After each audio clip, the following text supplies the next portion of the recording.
Guys, change ownership and renewal ng mga motorcycles niyo or mga four wheels niyo pag-usapan natin. So marami pa rin kasi talaga nalilito kung ano ba yung mga requirements sa pag-process ng mga renewal or mga change ownership ng mga motorcycles and mga four wheels natin. Guys, unang-unang dapat nyong i-provide is yung original OR and CR ninyo guys. Then next naman sa requirements natin is yung deed of sale. Kailangan po is close deed of sale or notarize siya. Next one naman is yung valid ID ni seller na nagbenta sa inyo. So tip ko lang sa inyo kapag manghingi kayo ng valid ID ni seller is yung hindi na expired like yung UMID ID. Para just in case na madali kayo sa pag-process ng change of ownership, just in case na mag-expire na yung mga valid ID nila, hindi na kayo mag-worry na hanapin pa sila para humingi ulit ng copy ng mga valid ID. Next one naman is yung stencil ng engine and chassis number ng mga motorcycle or ng mga four wheels ninyo. Next one naman is yung valid ID ng buyer or yung valid ID ninyo. Tapos kailangan nyo rin ng CPTL or yung insurance. Kapag kompleto na yung mga requirements ninyo, dalhin nyo na siya sa LTO para sa emission testing. Syempre, inspection na yung mga motorcycles niyo kung tama yung mga pagkabit ng mga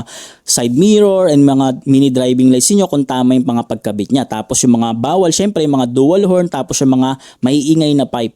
Bawal po yun. Then after naman yun is yung inspection report. Just in case kung may hit or no hit yung mga motorcycles, vehicles ninyo. Kapag pumasa na yun is pwede na kayo magbayad ng transfer of ownership sa may cashier. So yun lang guys, kung may natutunan kayo sa video natin, i-like nyo na rin and share nyo na rin tong video natin para makatulong din tayo sa iba. Yun lang guys, peace.